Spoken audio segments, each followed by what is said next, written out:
Tout autre chose maintenant avec le dossier Petroplus, ça n'est pas si courant.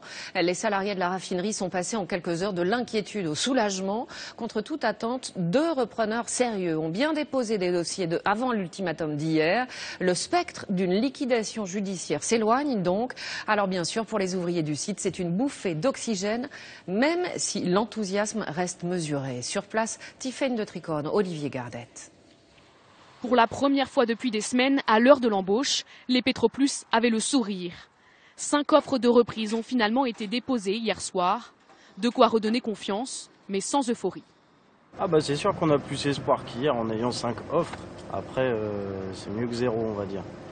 Mais bon, c'est toujours pas fait. Quand ce sera signé et concret, là, ce sera autre chose. On garde beaucoup l'espoir, mais manifestement, depuis un an, l'espoir est souvent déçu à chaque passage au tribunal. On reste prudent, on ne va pas s'avancer comme on a fait déjà auparavant.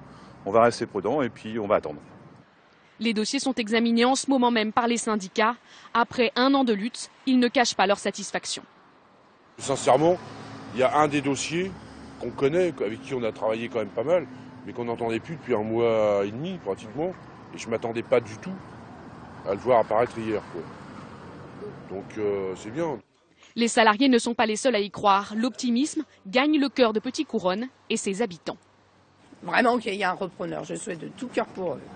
Vraiment, oui. C'est un dur combat, ils ont jamais lâché. Je crois que non, il faut les féliciter de ce qu'ils ont fait. Et je crois que non, c'est très bien. Une reprise de la raffinerie assurerait la pérennité de 470 emplois dans l'usine et de plus d'1 millier chez les sous-traitants.